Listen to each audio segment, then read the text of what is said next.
வணக்கம் and welcome back to my channel. இன்னைக்கு நாம சுவையான ரொம்ப ஹெல்தியான கோதுமை மாவுல மினி பரோட்டா எப்படி செய்யறதுன்னு தான் இந்த வீடியோவில் பார்க்க போறோம். வாங்க வீடியோக்குள்ள போயிடலாம். 1/4 கிலோ அளவு கோதுமை மாவுல கொஞ்சமா தூள் உப்பு சேர்த்துக்கலாம். இந்த முதல்ல மிக்ஸ் பண்ணி விட்டுறலாம். இப்போ இதில் 1 டீஸ்பூன் போல நெய் சேர்த்துக்கலாம். இது முதல்ல இந்த மாதிரி கையிலே பிசைஞ்சு விட்டுட்டு கொஞ்சம் கொஞ்சமாக தண்ணி சேர்த்து பிசைஞ்சு எடுத்துக்கலாம்.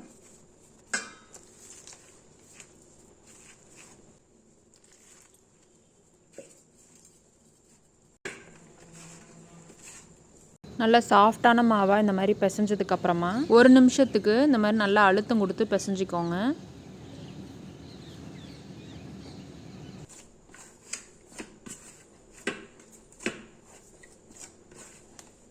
இது மேலே நம்ம எண்ணெய் தடவிக்கலாம்.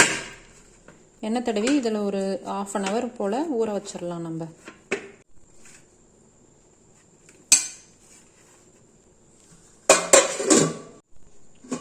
ஸோ 1/2 hour கழித்து மாவை இன்னும் 1 நிமிஷத்துக்கு நல்லா பிசைஞ்சிட்டு அதுக்கப்புறமா சின்ன சின்ன உருண்டைகளாக பிடிச்சிக்கலாம்.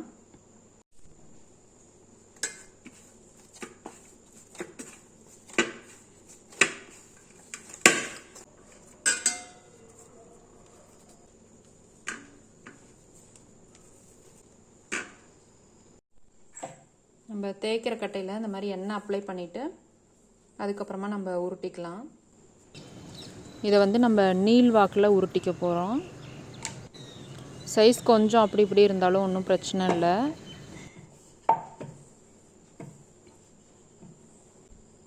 எண்ணெய் இது மேலே அப்ளை பண்ணிக்கலாம். எண்ணெய் அப்ளை பண்ணிவிட்டு கொஞ்சமாக மாவு தூவிக்கலாம். கோதுமை மாவு தான். தூவிட்டு இதை நம்ம கட் பண்ணிக்கலாம்.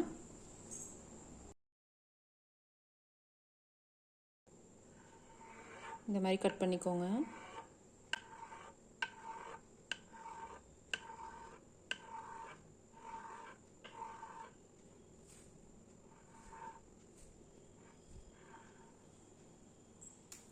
இன்னும் கொஞ்சம் மாவு தூவிக்கலாம்.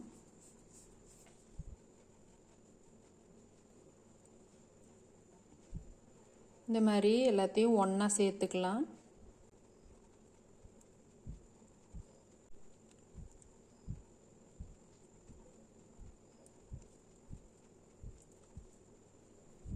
இப்போ இதை அப்படியே இந்த மாதிரி சுற்றி எடுத்துக்கலாம்.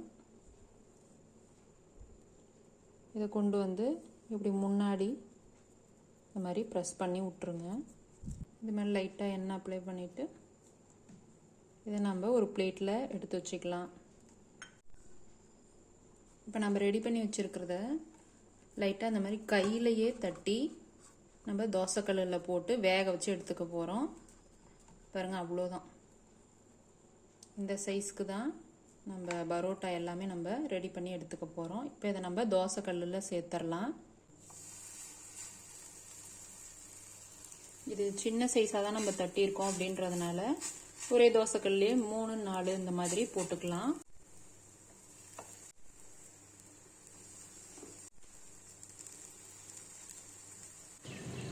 எண்ணெய் சேர்த்து 2 பக்கமும் வேக வச்சு எடுத்துக்கலாம்.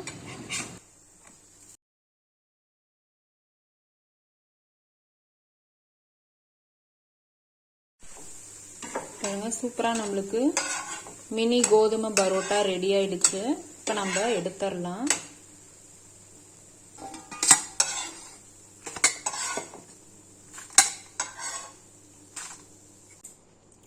நான் மொத்தம் 8 மினி பரோட்டா செஞ்சேன். 4 நாளாக வச்சு தட்டிக்கலாம். இந்த மாதிரி லைட்டாக தட்டினா போதும். ஏன்னா இது கோதுமை மாவில் செஞ்சுருக்கோம் அப்படின்றதுனால இந்த மாதிரி லைட்டாக தட்டினா போதும். பாருங்கள், சூப்பராக நம்மளுக்கு கோதுமை மாவில் செஞ்ச மினி பரோட்டா ரெடி ஆயிருச்சு. நல்லா லேயராக இருக்குது பாருங்கள். சாப்பிடவும் அவ்வளோ டேஸ்டியாக இருக்கும். நிச்சயமாக நீங்களும் உங்கள் வீட்டில் ட்ரை பண்ணி பாருங்கள். இதோட பன்னீர் குழம்பு, வெஜிடபிள் குருமா இது எல்லாமே வச்சு சாப்பிடும்போது ரொம்ப சூப்பராக இருக்கும். கண்டிப்பாக நீங்களும் உங்கள் வீட்டில் செஞ்சு பார்த்துட்டு எப்படி இருந்ததுன்னு கமெண்ட் பண்ணுங்கள். இந்த ரெசிபி நிச்சயமாக உங்களுக்கு பிடிச்சிருக்கும்னு நம்புகிறேன். பிடிச்சிருந்தா வீடியோவை லைக் பண்ணுங்கள். உங்களோட மற்ற ஃப்ரெண்ட்ஸ்க்கும் ஷேர் பண்ணுங்கள். இன்னும் நம்ம சேனலை நீங்கள் சப்ஸ்கிரைப் பண்ணலை அப்படின்னா சப்ஸ்கிரைப் பண்ணிவிட்டு கூட இருக்க பெல் ஐக்கானை கிளிக் பண்ணி ஆல் ஆப்ஷனையும் செலக்ட் பண்ணி வச்சுக்கோங்க. தேங்க்ஸ் ஃபார் வாட்சிங்.